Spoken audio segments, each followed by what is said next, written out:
지금부터 아까 얘기한 대로 순서에 따라서 원가법부터 쭉 진행하겠습니다. 진행. 자, 어디를 볼 거냐면요. 238페이지에 있습니다.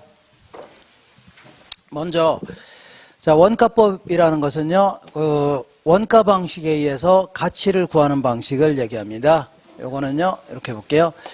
이거 들어간 비용이 얼마냐? 요걸 기초로 평가하는 걸요, 원가법 이렇게 합니다.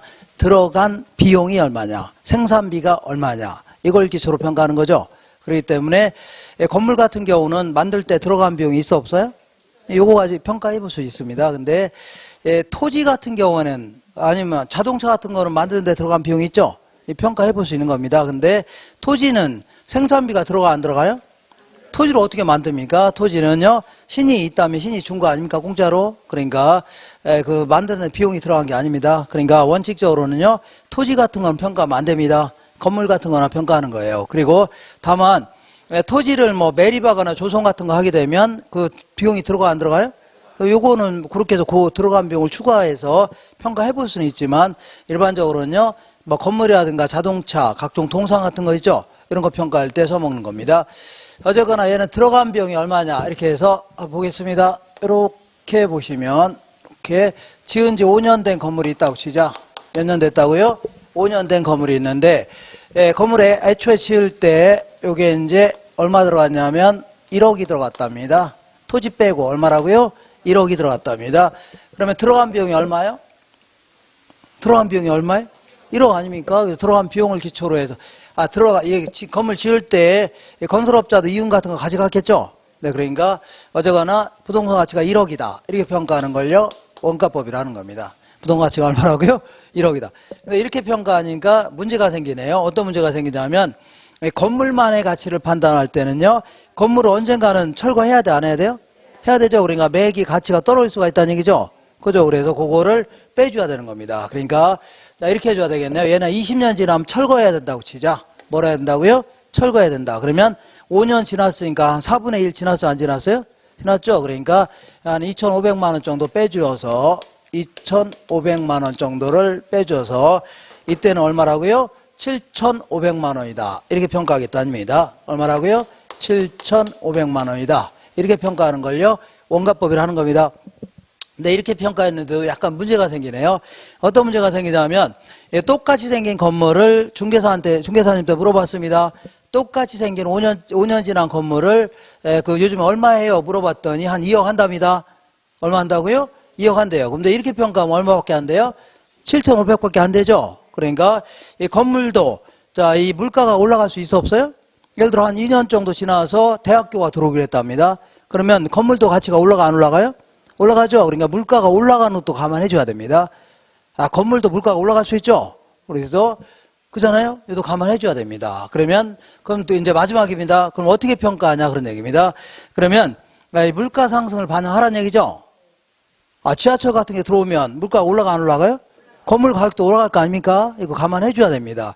그러면 이제 어차피 얘는 들어간 비용을 기초로 하는 거니까 이제 마지막입니다. 이렇게 하자는 얘기입니다. 어떻게 하냐면 5년 된 시점에서 쟤를 다시 한번 지어본다 가정하는 겁니다. 그러니까 5년 된 시점에서 평가하고자 하는 시점에서 다시 한번 짓게 되면 건축비, 인건비 같은 거 올라가 안 올라가요? 건축비도 올랐겠죠. 자재 가격도. 그리고 인건비도 올랐겠죠. 그리고 동네가 비싼 동네로 바뀌니까 이 건설업자가 가져가려는 이윤도 많아지겠죠. 그래서 이렇게 하는 겁니다. 5년 된 시점에서 얘를 다시 한번 지어본다고 가정하는 겁니다. 어떻게 짓는다고요? 다시 한번 5년 된 시점에서의 건축 자재, 5년 된 시점에서의 인건비, 5년 된 시점에서의 건설업자 이윤 같은 거 있죠? 이걸 가지고 다시 한번 지어봤더니 3억은 들어간답니다. 얼마 들어가요? 3억이 들어간대요. 그러면 일단 물가 상승 반영됐죠? 이 상태에서 20년 지나면 철거해야 된다. 그러면 5년 지났죠? 그러니까 한 1억 정도 감액이 됐을 거 아니냐. 예를 들어서 그럼 이때는 얼마라고요? 2억 정도의 가치가 있다는 얘기죠. 이렇게 평가하는 걸요, 원가법이라는 겁니다. 약간 감이 오시나요? 이렇게 하시면 돼요. 자, 지금부터 이 3억을 뭐라고 하냐면 재조달 원가다 해줍니다. 무슨 원가라고요? 자, 기준 시점에서 평가하고자 하는 시점에서 다시 한번 지어본다 가정하는 겁니다. 그때 들어간 비용을 뭐라고요? 재조달 원가. 그리고 이제 한 5년 정도 지나서 1억 정도 같이 감액이 됐죠.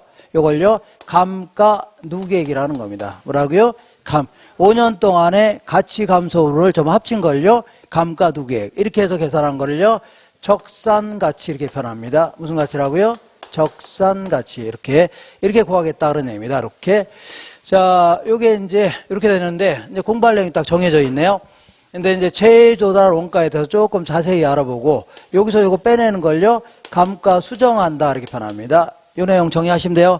이렇게. 자, 그러면 재조달 원가는요. 5년대 시점에서 다시 한번 지어보겠다는 얘기죠.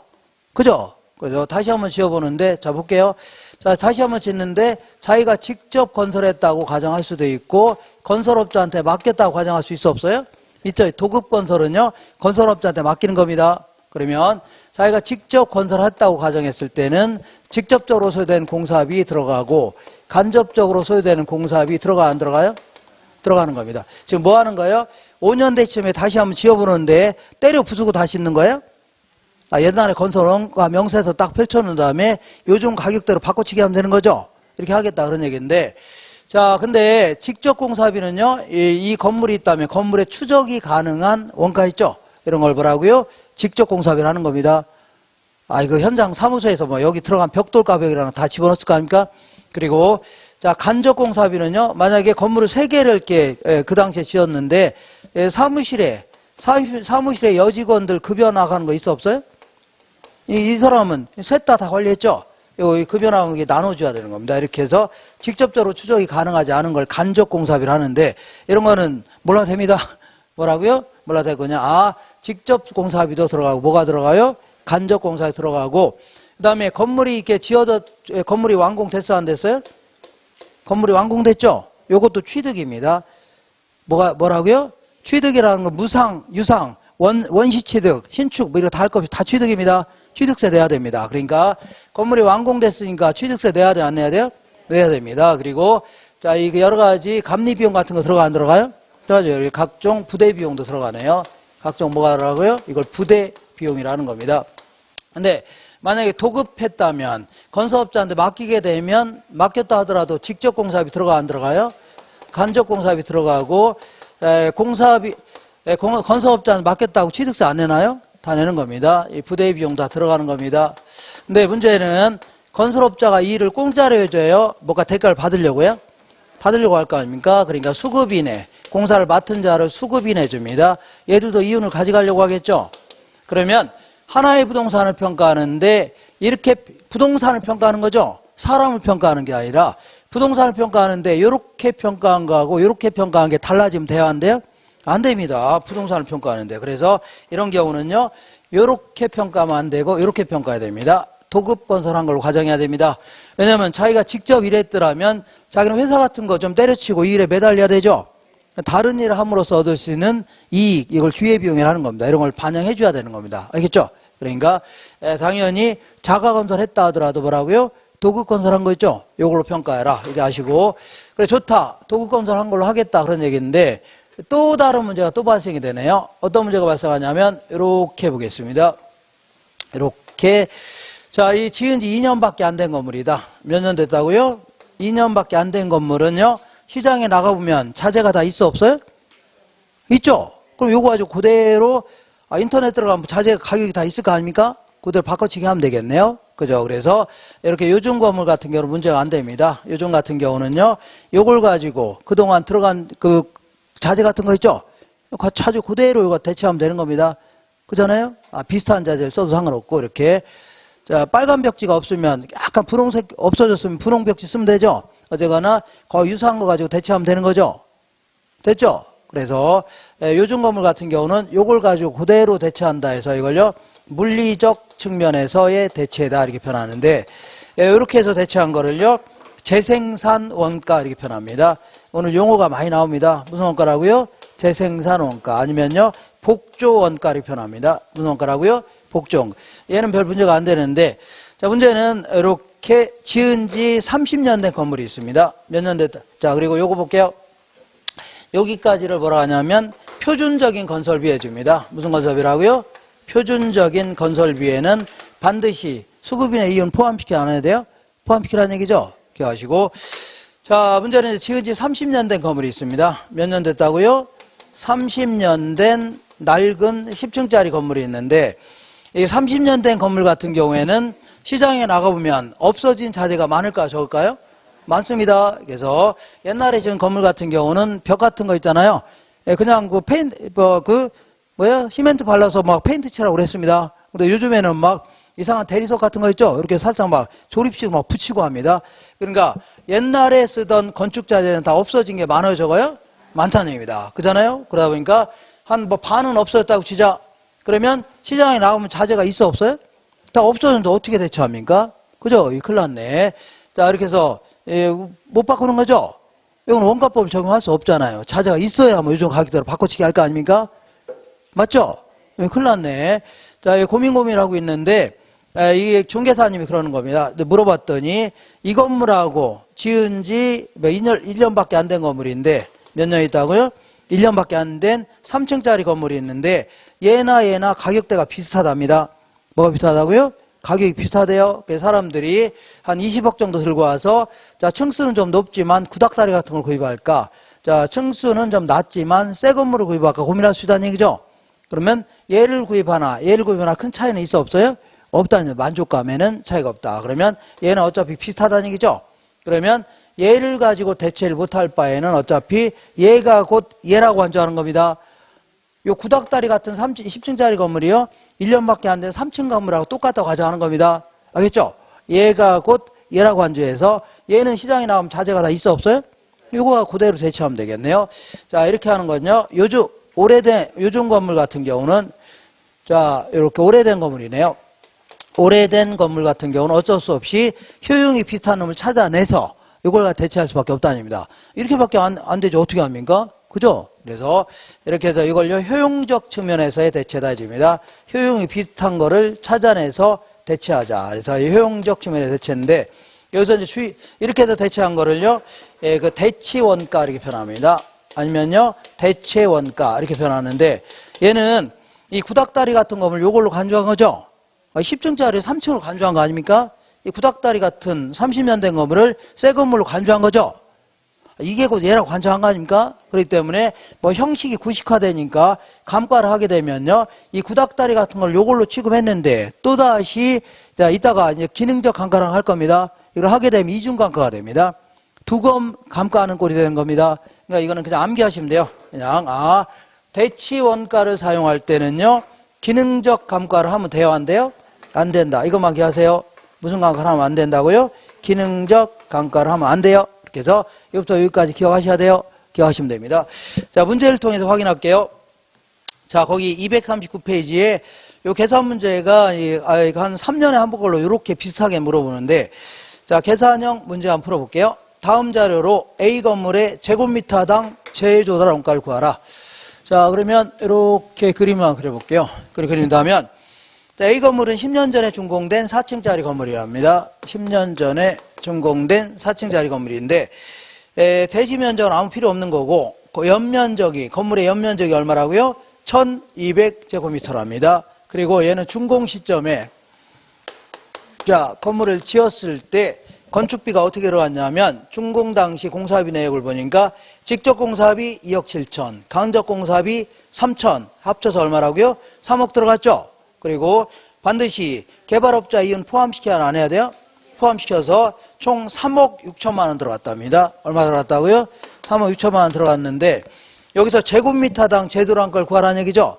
그러면, 자, 10년 된 시점에서 이걸 다시 한번 지어본다 가정해야 되죠? 그죠? 그러면 자료가 다 주어져야 됩니다. 옛날에 벽돌값은 얼마고, 요즘엔 얼마고, 다 주어져야 되죠? 세멘트는요, 요즘에 얼마 가격하고, 인건비는 시간당 얼마다. 이런 거 다 주어져야 되죠? 이런 거 다 주어지려면, 감정평가사 시험에서는 물어볼 수 있지만, 객관식에서 물어볼 수 있어 없어요? 없습니다. 그래서 이거는 물가 상승에 대한 관련 자료를 주어져야 됩니다. 물가 상승 있죠? 자료. 그럼 유일하게 주어진 게 맨 아래 보니까 10년 전에 건축비 수는 100이죠? 그 다음에 기준 시점에 135 아닙니까? 그대로 곱해주면 돼요. 이렇게 해서 하면 됩니다. 3억 6천만 원 곱하기 이렇게 해주면 돼요. 이런 식으로 물어볼 때는 무조건 100분의 135 해주면 됩니다. 그동안 35% 올랐다는 얘기죠? 그러면 계산하면 4억 8천 6백만 원 할 겁니다. 4억 8,600만 원. 이게 제조달 원가입니다. 알겠죠? 이게 뭐라고요? 제조달 원가입니다. 근데 여기서는 제곱미터당 제조란 걸 물어봤죠? 제곱미터당. 그러니까 자 1250제곱미터로 나눠야 되겠네요. 1250제곱미터. 그러면 388800 나올 겁니다. 388 얼마고요? 800. 이렇게 해서 요거 물어보니까 요거 할 줄 아셔야 돼요. 요거는 할 수 있어 없어요? 있죠? 이 정도는 할 줄 아셔야 됩니다. 이런 거 나오면 금방 풀어요. 할 줄 알으면 금방 풉니다. 자, 그 다음 그 밑에 서술형집 알아볼게요. 자, 맨 아래 원가법은요, 기준 시점에서, 기준 시점에서, 자, 대상 물건의 제조달 원가에서 다시 한번 지어본다면 들어가는 원가에서 감가 수정해서 대상 물건의 가치를 산정하겠다는 얘기죠. 이걸 원가법. 이게 정의입니다. 이따가 할 겁니다. 아까 제가, 끝나고 나서 돌아와서 보라고 했죠? 이게 이런 겁니다. 이런 거. 그 다음에 2번 볼게요. 제조달 원가는 표준적인 신축 원가를 말하며 적산가액의 상한가액을 나타내는 걸 인식하고 있다. 자, 볼게요. 적산가치가, 자, 적산가치는요, 제조달 원가는 적산가치의 가장 높을 때 가격이죠? 왜냐면 여기서 요거 뺀 게 이거 아닙니까? 그러니까 적산가치가 가장 높을 때가 뭐라고요? 제조달 원가입니다.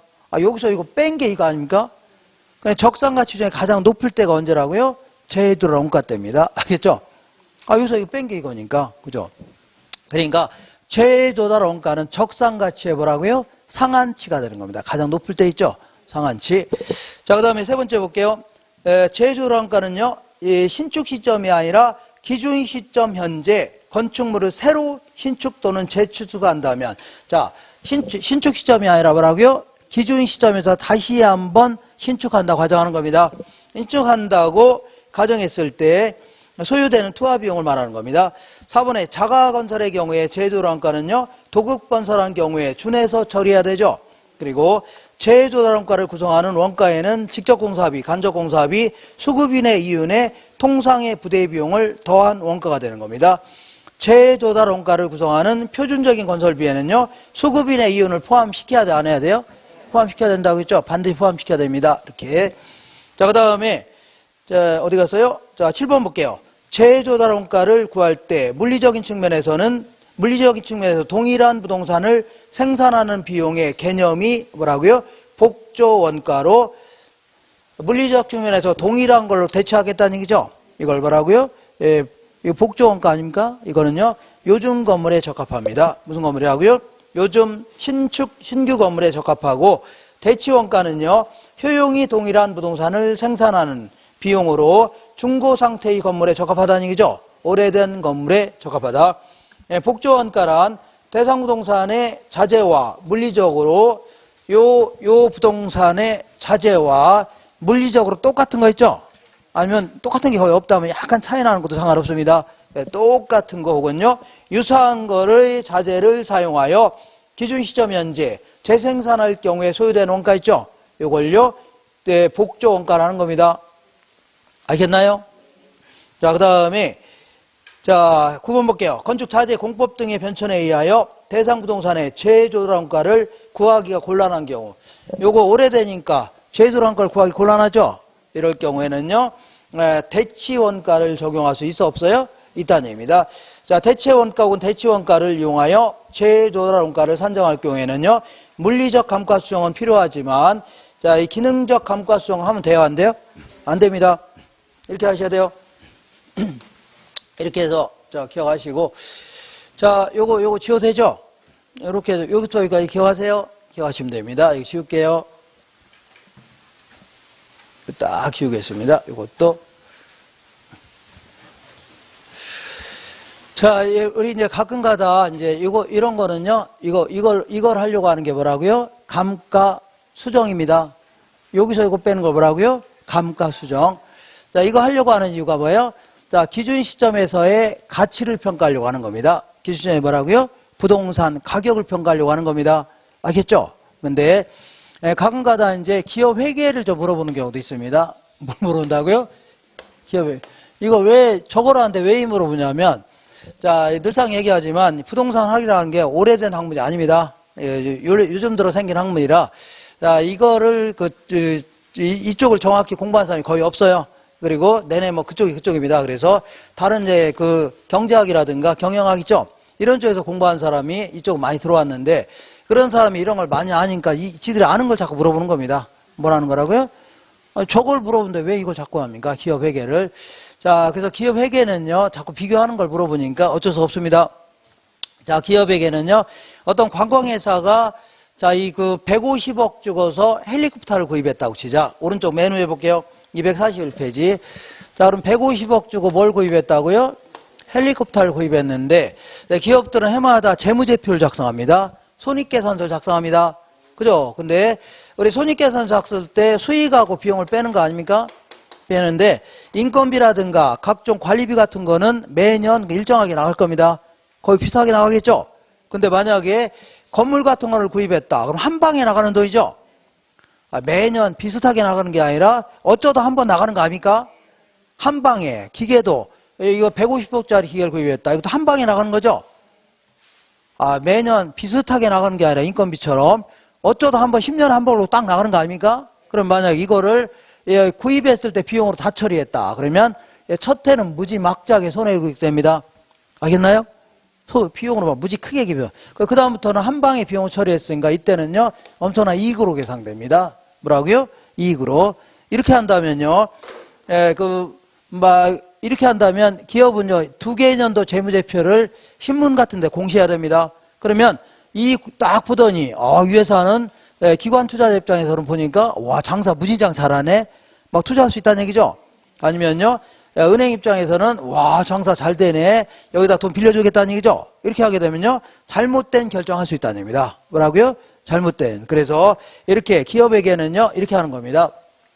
이렇게 하면 안 돼요. 그러니까 자 기업에게는요 만약에 물건 한 번에 구입하는 거 있죠. 건물이라든가 자동차 이런 거 있죠.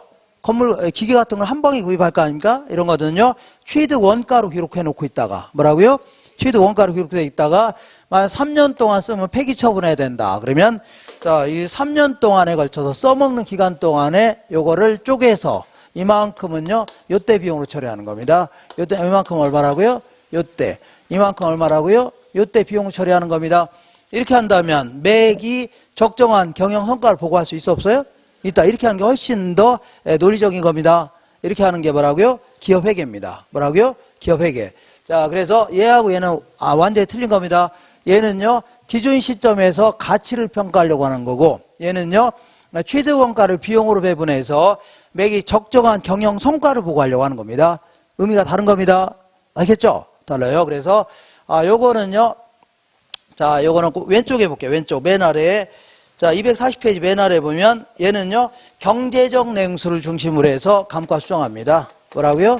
경제적 내용연수라는 게 자 수익이 비용보다 크게 나타나는 기간이죠.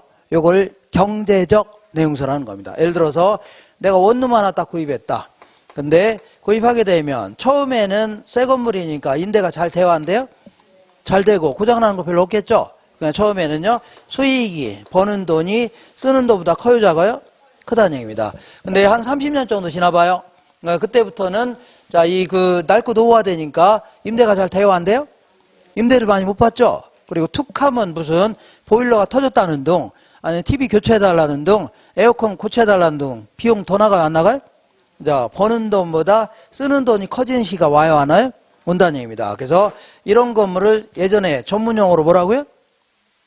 했었는데 이런 용어를 이 바닥에 전문용어로 했었는데 원래 분명히 했는데 이런 건물을요 왼수 덩어리다 해줍니다. 왼수 덩어리. 저놈 화상 저거. 이거 갖고 있으면 계속 돈만 까먹는 겁니다. 뭘 까먹어요? 얼른 철거해야 됩니다. 얼른. 그래서 경제적 내용수라는 게 뭐냐면 수익이 비용보다 큰 기간이죠. 이걸 뭐라고요? 경제적 내용수라는 겁니다. 근데 얘는 자 똑같은 헬기를 구입했는데 A 회사는 3년 동안 상각하고 B 회사는 30년 상각하고 이렇게 한다면요 기업들 간에 비교할 수 있어 없어요? 없습니다. 이런 거는 법에서 정해줍니다. 얘는 뭐 20년 동안 상각해라 이렇게 정해줍니다. 이런 기계는. 그래서 이거는요 법에서 정해주는 내용수가 있습니다. 이걸요 법정 내용수라는 겁니다. 법에서 정해주는 내용수. 자 그리고 요 기간 동안에 이렇게 감가상각해야 됩니다. 알겠나요? 그러니까 감가상각한다. 쟤는요, 감가수정한다. 해줍니다. 뭐 나중에 섞어서 얘기하지만. 그리고 이번에는요, 얘는요, 관찰감가도 존재합니다. 관찰감가가 뭐냐면, 노련한 감정평가사가 요모조모 뜯어보더니, 이만큼 감액이 됐구나. 이렇게 할 수 있다는 얘기죠. 근데 얘는 그런 거 하면 돼요? 안 돼요? 안 됩니다. 얘는 그런 거 하면 안 돼요. 그리고 얘는요, 토지 같은 거는, 건물 같은 거는 언젠간 철거해야 되죠? 이걸 금액이 깎여나간다 해서 이걸요, 상각자산 해줍니다. 건물 같은 거. 근데 토지는 금액이 깎여나가요? 그대로 있는 거 아닙니까? 이걸 비상각자산 해줍니다. 뭐라고요? 비상각자산. 근데 이런 걸 비상각자산도 가능합니다. 알겠죠? 왜냐하면 얼마 안 있다가 여기 쓰레기 매립장이 들어왔다 그러면 토지의 가치가 올라가 떨어지게 이것도 감안해 줍니다. 근데 얘는 토지 같은 거 이런 비상각자산은 이거 하면 안 돼요. 하는 거 아닙니다. 건물 같은 거는 가능합니다. 뭐 가능하다고요? 건물 같은 거에나 가능하다. 이렇게 하시면 이 정도 정리하시면 돼요. 이 정도. 자, 이렇게 해서 의미를 좀 아셨고, 자, 지금부터 이제 감가 수정하는 겁니다. 뭐라는 거라고요? 감가 수정하는 건데, 자, 여기서 요걸 빼내는 걸 뭐라고요? 감가 수정한다 집니다. 요거 하기 전에 일단은 자, 이거 시간이 지남에 따라 가치가 많이 감소돼야 한대요. 언젠가는 철거할 수 있죠. 그래서 이 감가가 되는 원인들을 좀 살펴볼게요. 언젠가는 사람도 태어나서 언젠가는 돌아가시겠죠. 돌아가신 이유가 그냥 그 시간이 감에 따라서 어쩔 수 없이 늙는 바람에 돌아가실 수도 있고 중간에 병 걸려 죽을 수도 있죠. 네, 그리고 갑자기 교통사고 사망할 수 있는 거 아닙니까? 그래서 어쨌거나 이 건물도 언젠가는 없어질 때까지 여러 가지 감가 요인들이 있을 겁니다. 뭐라고요? 감가 요인들이. 얘는 이제 가끔 이제 어쩌다 물어보니까 얘는요, 맨 먼저 이거는 물리적 감가 요인입니다. 뭐라고요? 물리적. 얘는요, 이거는 뭐 법률적 감가 혹은요, 행정적 감가라는데 요 두 놈을 해결할 수 있습니다. 두 놈 해결할 수 있어요. 자, 그러니까 내가 아반떼 승용차 하나 구입했는데 면허를 못 따는 바람에 그냥 마당에 세워놓을 수 있어 없어요? 있으면 시간이 지남에 따라 노후화돼요? 안 돼요? 노후화되죠. 자, 그 다음에 자, 이거 마모될 수 있는 거죠. 그리고 태풍에 의해서 파손돼요? 안 돼요? 애들이 막 팔로 긁어놓을 수 있어 없어요? 자, 이렇게 손상될 수 있네요. 이렇게 요 네 가지 기하세요. 노마, 파손. 요 네 가지를요, 물리적 감가라는 겁니다. 뭐라고요? 물리적. 그냥 놔두거나 사용하면서 이렇게 자연스럽게 생기는 감가를 뭐라고요? 물리적 감가라는 거고. 그다음 법률적 감가는 안 물어보기도 합니다. 이건 어떤 책은 없어요. 뭐 소유권에 하자가 있다든가 등기가 불완전하는 경우 있죠. 이런 경우 등기가 뭐 불완전하다든가 이런 걸 답을하고요. 법률적 감가라는 겁니다. 이렇게 두 놈을 해결했어요, 안 했어요? 했죠. 이 두 놈을 빼야 됩니다. 이 두 놈을 뺀 나머지 중에 자, 기능적 감가 요인이라는 게 있고 경제적 감가 요인이 있는데 요거 구분할 줄 아셔야 돼요. 여기서 기능적 감가 요인은요, 내부 기능에 있어서의 감가 요인이 되는 겁니다. 내부 뭐라고요? 기능. 예를 들어 설계가 불량하다든가 엘리베이터가 부족하다든가 이런 걸 다 말하고요. 기능적 감가라는 겁니다. 그리고 경제적 감가는요, 이거는 외부 환경과의 관계에서 감가 요인입니다. 뭐라고요? 외부 환경과의 관계에서. 예를 들어서 자, 공장 한복판에 아파트가 있다. 그러면 가치가 주변 환경과 어울려 안 어울려? 그러니까 가치가 떨어지겠죠. 이런 걸 답을 하고요. 경제적 감가라는 겁니다. 이거 구분할 수 있겠죠? 오케이. 그래서 얘들을 한번 볼게요. 기능적 감가는요. 예를 들어 건물과 부지의 불균형. 이건 아까 얘기한 대로 주차장을 못 갖췄다든가 이런 거를요. 건물과 부지의 불균형 이렇게 얘기합니다. 자, 그 다음에 설계 자체가 불량하다든가 형식 자체가 구식화되어 있다는 얘기죠. 아주 한 20년 전에 핸드폰도 지금도 쓸 수는 있겠지만 구식 자체가 형식이 너무 구식화되니까 아무래도 좀 들고 다니기 힘들죠. 그렇죠. 이런 것도 다 기능적 감가입니다. 설비가 지나치게 과잉이라든가 부족하는 경우 있죠. 엘리베이터도 적당히 있어야 되는데 쓸데없이 많으면 오히려 가치가 떨어지겠죠. 이런 얘기하는 겁니다. 그 다음에 경제적 감가율은요, 인근 지역이 쇠퇴기에 접어들었다 합니다. 내 건물은 새 건데 주변 환경이 덜 달동네로 바뀌어나간다는 얘기죠. 그러면 그만큼 가치가 떨어집니다. 주변 환경과의 부적합, 예를 들어서 쓰레기 매립장 근처에 아파트가 있다면 어울려 안 어울려? 가치가 떨어지겠죠. 이런 걸요, 경제적 감가다. 시장성이 감퇴했다. 원래 우리 상가 앞에 도로가 뚫려지는데 어느 날 저쪽으로 새 도로가 났다는 얘기죠. 차들이 그쪽으로 다 다니는 겁니다. 사람도. 그러면 우리 상가는 사람들이 와요 안 와요? 아니, 이게 시장성이 감퇴되는 거 있죠? 이런 거 다 뭐라고요? 경제적 감가입니다. 구분할 줄 아시죠? 이 두 놈만 잘 구분할 줄 아시면 돼요. 이렇게 딱 구분하시면 돼요. 자, 지금부터 이제 감가 수정하는 거 알아보겠습니다. 자, 감가 수정은요, 이렇게 볼게요. 자, 우리 감정평가 규칙에 따르면요, 감가 수정을 어떻게 하냐, 그런 얘기인데, 원래는 이제 내용연수에 따라 평가하는 게 원칙입니다. 뭐에 따라서요? 내용연수. 자, 여기서 내용연수는요, 경제적 내용수를 얘기합니다. 경제적 내용연수 기간 동안에 자, 감가 수정하라는 얘기죠? 이게 원칙입니다. 자, 경제 내용수를 기초로 해서, 기준으로 해서 정액법이라는 게 있고, 뭐가 있어요? 정률법이라는 게 있습니다. 그 다음에요, 상환기금법이 있습니다. 이 세 가지를 적절히, 자, 이게 부동산을 맞게끔, 자, 평가하라는 얘기입니다. 근데 예외적으로, 이게 원칙인데, 예외적으로 관찰감가법이라는 게 있습니다. 그 다음에요, 분해법이라는 게 있고, 시장추출법, 그 다음에 임대료 손실환원법, 이런 게 있는데, 자, 이걸 기초로 하되, 이런 걸 가지고 조정해 주든가, 아니면 여의치 않을 경우는요, 이런 걸 할 수도 있는 겁니다. 이렇게 하도록 하고 있습니다. 되셨죠? 그러니까 원칙이 뭐라고요? 내용연수에 따라 평가하라는 얘기죠. 그래서 요거는요, 관찰감가법하고 분해법은 가볍게 하시면 돼요. 그리고 얘네들은 이런 게 있다 정도 하시면 돼요. 뭐라고요? 이런 게 있다. 이것도 일종의 그 감가 수정하는 방법이다. 시장추출법, 뭐라고요? 임대료 손실환원법, 이런 게 있다 정도 하시면 돼요. 알겠죠? 이렇게. 그러면 지금부터 자, 감가 수정하는 내용연수에 의한 방법 알아보겠습니다. 뭐의 방법이라고요? 내용연수에 의한 방법. 자, 그러면 이렇게 볼게요. 이렇게 보겠습니다. 자, 지은 지 2년 된 건물이 있습니다. 지은 지 몇 년 됐다고요? 2년 된 딱 건물이 있는데, 애초에 건물을 지을 때 80만 원 들어갔답니다. 얼마 들어갔다고요? 80만 원. 근데 2년 된 시점에서의 건축 자재 가격, 인건비, 수급인의 이윤, 이런 걸로 해서 다시 한번 지어봤더니, 다시 한번 지어보니까 80만 원이 아니라 100만 원 들어갔답니다. 얼마 들어간다고요? 100만 원이 들어간답니다. 이거를요, 재조달 원가다. 무슨 원가라고요? 제대로. 자, 그리고 얘는요, 5년 지나면 철거해야 된답니다. 5년 지나면 철거하는 이유가 뭐예요? 자, 수익이 커요? 비용이 커요? 비용이 크니까 철거하는 거 아닙니까? 그 왼수도거리가 됐다는 얘기죠? 그러니까 철거해야 됩니다. 이걸요, 경제적 내용수라는 겁니다. 무슨 내용수라고요? 경제적 내용수, 이렇게 하는데, 근데 만약에 건물을 철거하게 되면 쇳덩어리 나와야 하나요? 요거 고물상에 팔면 돈 대환돼요? 요거는 없어지는 게 아니죠? 그러니까 그거는 없어지는 게 아니에요. 그러니까 한 10%인 10만 원 챙길 수 있다고 치자. 이걸요, 잔존가치라는 겁니다. 무슨 가치라고요? 잔존가치. 그럼 물가상승을 반영했을 때 100만 원짜리가 5년 지나면 얼마밖에 안 남아요? 아니, 100만 원 물가상승 반영했을 때 100만 원짜리가 5년 지나면 얼마밖에 안 남아요? 10만 원밖에 안 남죠? 그러면 90만 원만 같이 감소하는 거 아닙니까? 5년 동안에. 맞죠? 이 90만 원을요, 매기 일정씩, 적정씩 빼주자는 얘기죠? 이렇게 하는 걸 뭐라고요? 내용연수하는 방법이라는 겁니다. 이렇게 해서 요때의 가치를 구하겠다는 얘기죠? 이렇게 하는 걸요, 내용연수하는 방법이라는 겁니다. 자, 여기에는요, 크게 정액법이라는 게 있습니다. 무슨 방법이라고요? 정액법. 이렇게.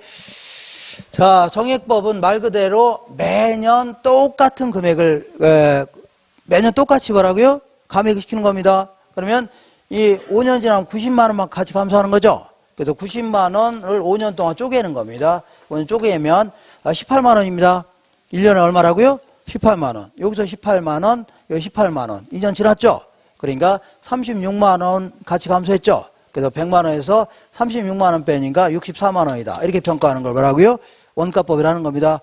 요거는 계산할 줄 아셔야 돼요. 알겠죠? 그래서 자, 아주 간단한 건데 문제 내면 잘 못 풉니다. 어제거나 풀 줄 아셔야 돼요. 요거는 매우 자주 봅니다. 원가법은 뭐라고요? 이거 정액법은 매우 자주 봅니다. 자, 이걸 그림의 형태로 알아볼게요. 그림의 형태 뭐 대충 알 것 같은데 뭐 무슨 그림이냐? 이거는요, 다른 방식하고 비교해 보려고 하는 겁니다. 무슨 방식이라고요? 다른 방식하고 이렇게 비교해 보려고 하는 겁니다. 이렇게 보겠습니다. 이렇게. 자, 여기가 참 마음에 안 드는데 이거 어떻게 지웠다 다시 할까? 네, 지웠다 다시 해야 되겠네. 자, 이렇게.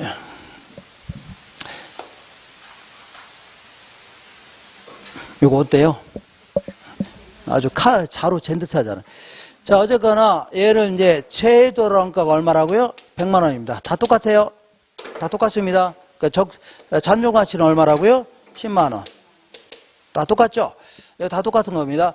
자, 근데 요거를 5년 동안에 감가 수정하겠다는 얘기죠? 얘는 5년 동안 똑같이 쪼개는 겁니다. 90만 원만 같이 감소하는 거죠? 나누기 5하니까 1년에 얼마씩이라고요? 18만 원입니다. 5년 동안 똑 쪼개는 겁니다. 이렇게 할 수 있죠? 그래서, 자, 예, 이때 얼마라고요? 이때 18만 원. 이때 얼마라고요? 18만 원. 이때 얼마라고요? 18만 원. 자, 2년 지났죠? 2년 지나서 이만큼이 감가누계액입니다. 이만큼이 뭐라고요? 감가누계. 자, 그리고 요게 제조단가라고 했죠? 제조단가에서 요거 빼니까 이만큼이 적산가치가 되는 겁니다. 뭐라고요? 요만큼이 적산가치다. 자, 빨강색 이렇게 요걸 뭐라고요? 적산가치. 이렇게 입체적으로 딱 쓰니까 딱 한눈에 들어오죠? 마음에 안 드나요? 이렇게 하면 됩니다. 요거는 계산할 줄 아셔야 됩니다. 어렵지 않아요. 자, 그 다음에 이제 정률법이라고 있습니다. 무슨 법이라고요? 자, 정률법은 3년 전에 한번 계산 문제 나온 적이 있는데 다 틀렸습니다. 어떻게 틀렸다고요? 다 틀렸어요. 자, 그래서 이거는 나올 가능성이 거의 없었는데 나오는 바람에 사람이 다 틀렸습니다.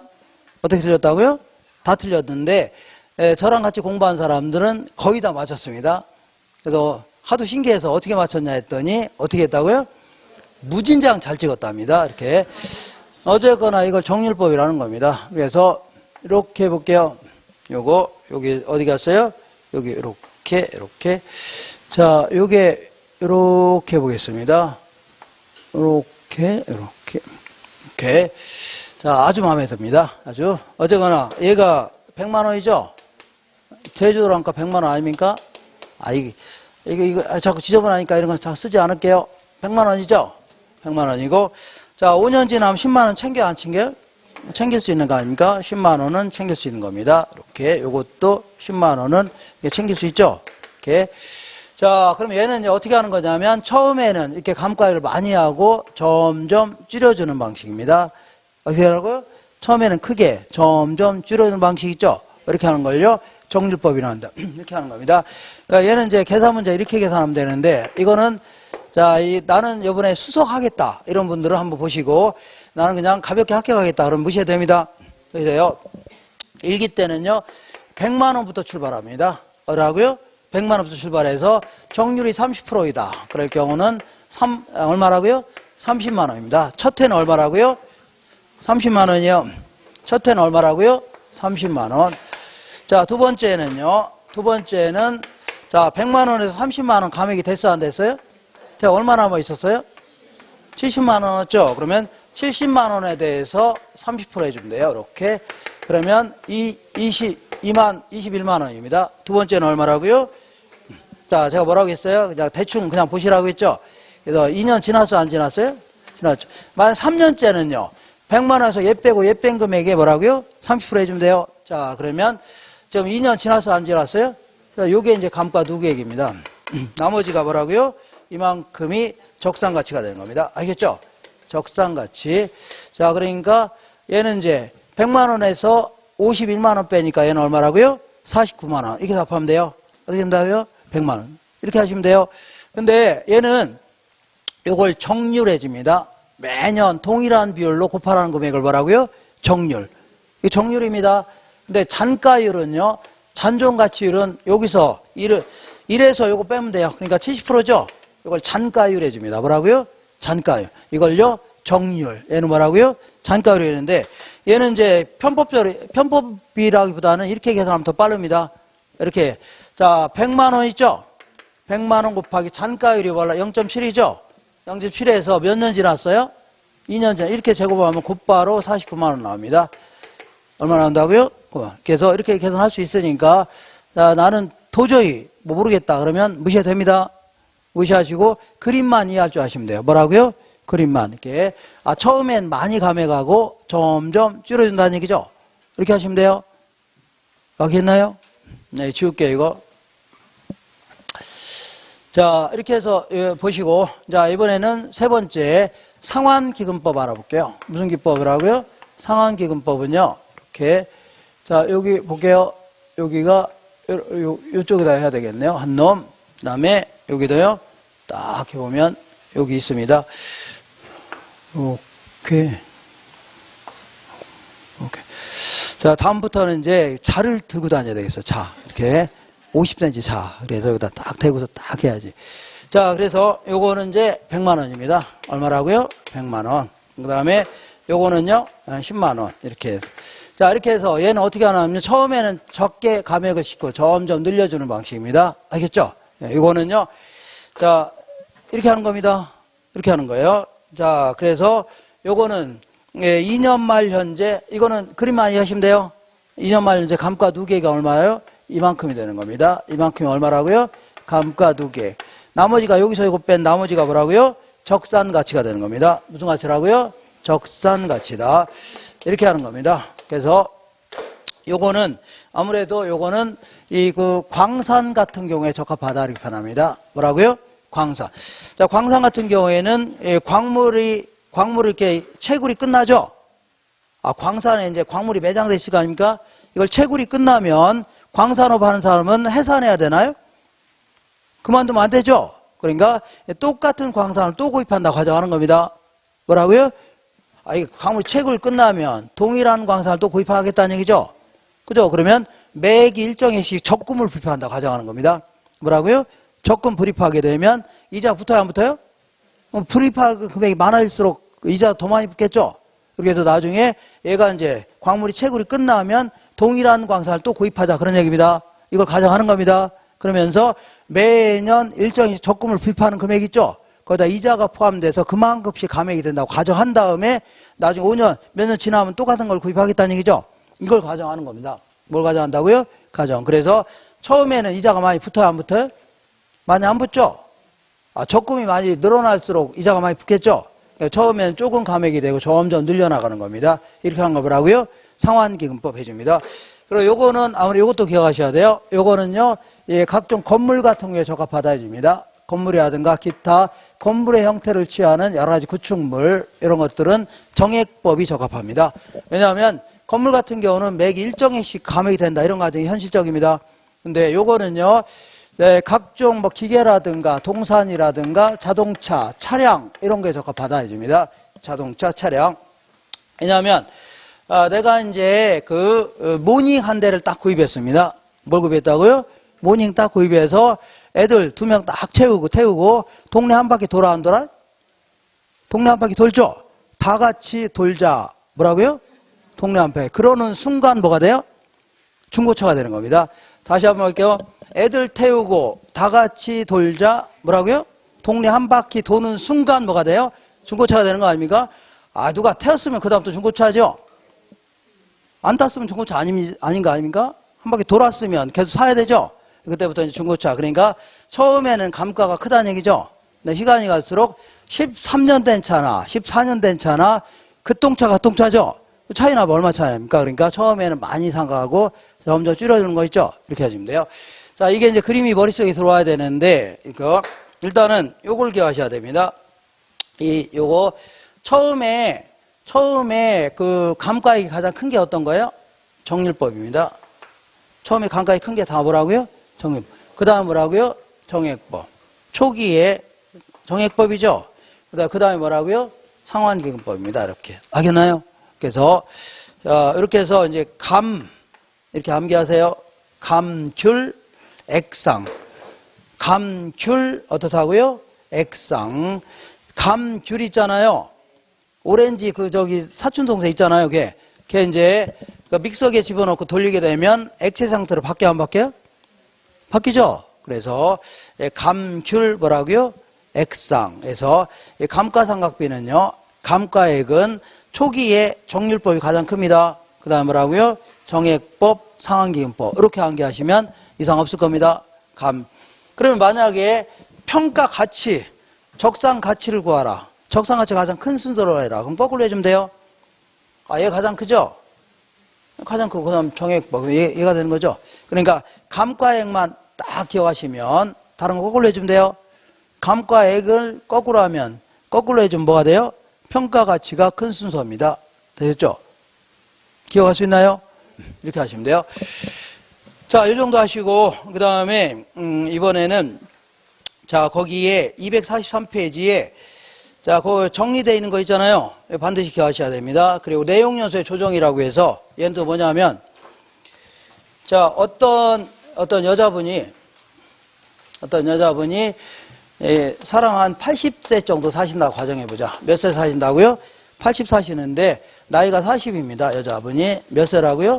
40인데, 여자는요, 허구한 날 그냥 불로장생 보약만 먹고, 그잖아요? 그리고 안티에이징 해갖고 어디서 주워다가 그 화장품 같은 거 있죠?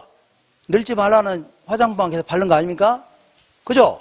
그리고 맨날 고기만 먹고 이럴 수 있어 없어요? 좋은 거만 먹고. 그래서 이 원래 실제 나이는 40인데 건강 나이는요 25밖에 안 될 수도 있어 없어요? 실제 건강 나이 25살밖에 안 될 수도 있죠? 실제는 40인데 이렇게 관리가 잘 되면 이렇게 될 수 있는 거 아닙니까? 근데 어떤 여자는요, 자, 찢어지게 가난한 집안에 태어나갖고 맨날 시장에서 막 일만 했다는 얘기죠? 겨울철에 막 추운데도 그냥 자판에서 막 일하고 하니까 손도 막 부르트고 해갖고 그 건강 나이는 한 60 되는 사람도 있어 없어요? 나이는 40인데 실제 건강 나이 60세 되는 사람 있죠? 이렇게. 그래 나옵니까? 이렇게. 자, 그러면 이 그 건물도 관리를 잘하면 40년 된 건물이라도 관리를 잘하면 25년밖에 안 된 건물이 될 수도 있죠. 그죠? 그러면 감가 수정할 때 이만큼 수정하면 안 되고 요만큼만 수정해 줘야 돼요. 요만큼밖에 감가가 안 됐기 때문에. 알겠죠?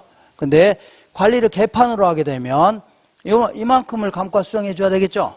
그 얘기 하는 겁니다. 그래서 요거를요, 실제 내용 연수. 뭐라고요? 실제 내용 연수. 요걸요, 효력이 있는 내용 요소라고 해서 뭐라고요? 유효 내용 요소 해줍니다. 뭐라고요? 이렇게 수정해야 되겠죠? 사람마다 차이가 나니까 관리를 잘 할 수 있고, 관리가 엉망이 될 수 있죠? 그 얘기 하는 겁니다. 이렇게. 주어되죠? 그 얘기 하는 겁니다. 그 다음에 하나만 더 해볼게요. 다음은요. 자, 관찰감가법이라는 것은 또 뭐냐면, 얘는 노련한 어떤 차량 수리업자가 있습니다. 50년, 60년 가까이 그 차량을 수리하는, 그 수리업을 종사하는 사람이죠. 그 사람이 이제 딱 앉아있으면 차가 이제 고장난 차가 들어와 안 들어와요? 들어올 거 아닙니까? 클클대면서. 그러면 딱 소리만 딱 듣는 순간 제가 어디 고장난지 알아요 몰라요? 알 수도 있겠네요. 그리고 저거 가치가 어느 정도 되는지 알 수 있겠죠? 그렇게 해서 딱 보는 겁니다. 자, 그래 이것도 마찬가지로 노련한 감정평가사가 요모조모 뜯어보더니 물리적으로는 이만큼 감액이 됐구나. 그 다음 기능적으로 이만큼 감액이 됐구나. 경제적으로 이만큼 감액이 됐구나 할 수 있죠. 이렇게 하는 거 뭐라고요? 관찰감가법이라는 겁니다. 뭐라고요? 관찰감가법. 그 다음에 이제 분해법은요, 이거 좀 보다 업그레이드 시켜갖고 얘를요, 치유가 가능하냐, 치유가 가능하지 않냐 이렇게 구분할 수 있죠. 그러니까 예를 들어서 건물 자체가 노후화가 됐다. 이거는 치유할 수 있어 없어요? 없죠. 이거 어떻게 치유합니까? 다만 태풍에 의해서 파손되고 그러면 치유할 수도 있는 거죠. 그래서 자, 치유할 수 있는데도 불구하고 치유하지 않았다. 그러면 감액을 이만큼 시키는 겁니다. 얘는 처음부터 감액을 이렇게 시키는 거고. 그 다음에 기능적 감가도요. 이렇게 치유할 수 있는 게 있는가 하면 치유할 수 없는 게 있겠죠. 예를 들어서 자, 설계 자체가 불량이다. 그러면 어떻게 뭐 새로 부수고 다시 질 수밖에 없는 거죠. 그러니까 얘는 처음부터 감액을 시키는 겁니다. 이만큼. 그 다음에 자, 주차장을 못 갖췄다. 그러면 치유할 수도 있는 거죠. 근데 주차장을 못 갖췄으면요, 감액을 시키는 겁니다. 경제적 감가는요, 처음부터 치유할 수 없는 감가만 있는 겁니다. 뭐라고요? 왜냐하면 주변에 쓰레기 매립장이 들어와 있다. 그러면 이거 어떻게 자기가 옮기기 전에는 다 그냥 감수할 수밖에 없는 거죠. 그러니까 이건 처음부터 감액을 이렇게 시키는 겁니다. 이렇게 해서 합쳐줄 수 있죠. 아까보다는 보다 이렇게 하는 걸 뭐라고요? 분해법이라는 겁니다. 뭐라고 한다고요? 분해. 아까보다는 좀 더 업그레이드 시킨 방식이네요. 한 장 넘겨보겠습니다. 다른 거 볼 필요 없습니다. 자, 거기 계산형 문제가 기출문제 나온 게 있는데 1번 정도는 뭐 할 수 있습니다. 몇 번이라고요? 1번 정도는 할 수 있고 2번도 잘하면 할 수 있습니다. 잘하면 할 수 있는데 자, 2번은요. 제조달 원가까지 구하라 그 얘기입니다. 뭐까지 구하라고요? 제조달 원가까지 구하라고 하니까 좀 힘드네요. 1번 보겠습니다. 다음 자료로 계산된 원가법에 의하여 계산된 기준 시점에서의 적산 가치는 자, 준공 시점은 2015년 6월, 기준 시점은 2020년 6월이니까 몇 년 된 건물이에요? 5년 된 건물이다. 딱 할 수 있네요. 5년 된 건물이다. 이렇게 딱 5년 된 건물이고 이렇게. 자, 그 다음에 거기에 기준 시점에서의 재조달원가 이런 거는 풀 수 있습니다. 왜냐하면 기준 시점 현재 다시 한번 만든다면 얼마 들어간다고요? 2억 들어간다고 주어졌죠? 이건 할만하네요. 할만해. 기준 시점에서 다시 한번 지어본다면 2억 들어간다고 딱 써졌죠? 이거 할만하네요. 자, 그 다음에 경제적 내용수는 50년이라 합니다. 50년 지나면 철거해야 된답니다. 이렇게. 자, 그리고 감가수정은 정액법에 의하고 내용수 만료 시 잔존가치율이 10%라는 얘기는 요놈의 2억에 10% 하면 2천만 원이죠? 요거 챙길 수 있다는 얘기입니다.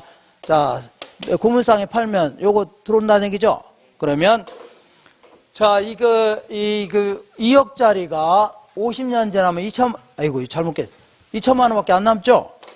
그러면 자, 50년 동안에 얼만큼 가치 감소하는 거예요?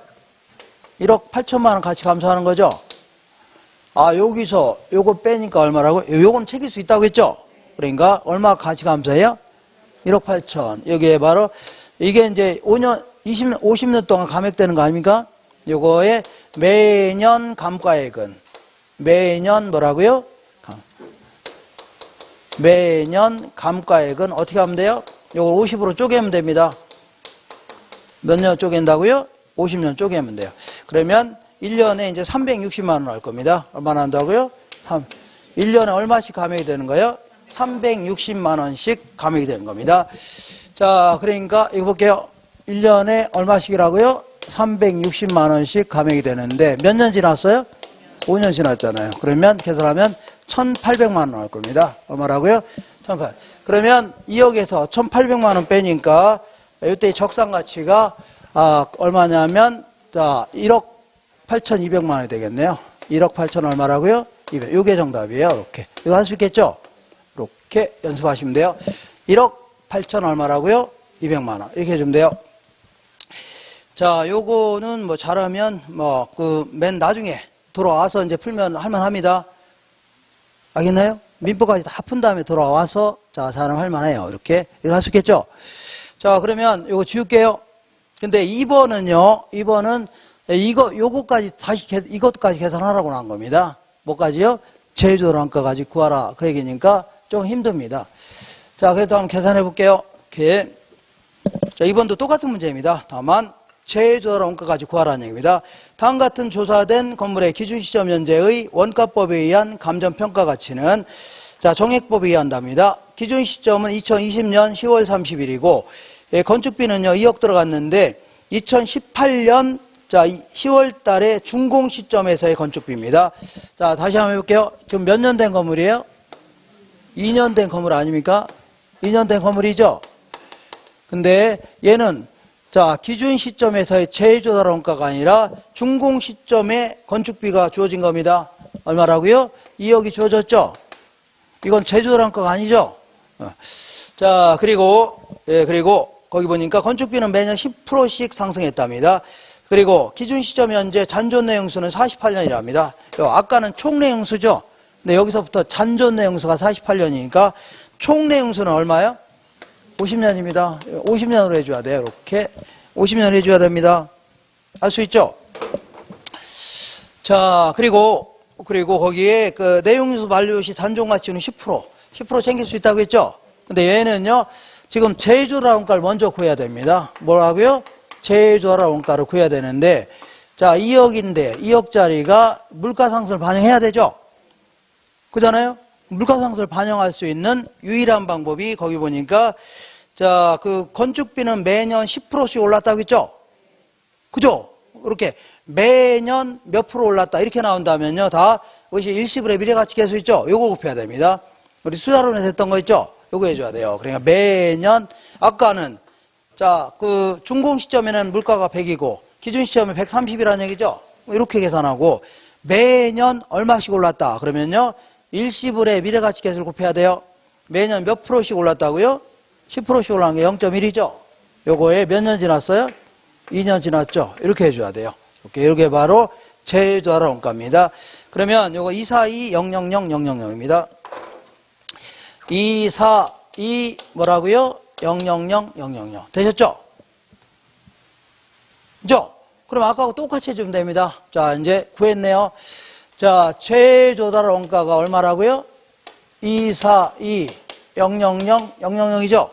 그리고 요놈의 자, 잔존 가치는요, 10% 챙길 수 있다고 했죠? 그러니까 242,000,000은 챙길 수 있는 거 아닙니까? 맞죠? 그럼 아까하고 똑같이 해주면 돼요. 아, 요거 하나만 계산 더 하라는 얘기입니다. 요거 하나, 요거 했죠? 더 했죠? 그러면 그 다음부터 똑같이 해주면 돼요. 자, 매년 감가액은 어떻게 하라고요? 자, 이거는 뭐, 계산하기 힘드네요. 이거는 242,000,000에서 이거 빼줘야 되죠?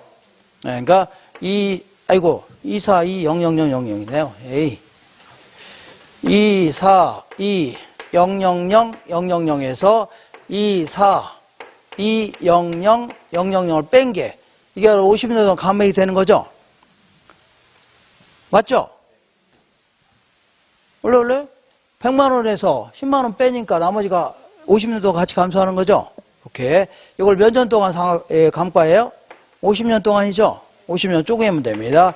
그러면 매년 감가액이 나옵니다. 매년 감가액은요, 4356000. 얼마라고요? 4356000 나옵니다.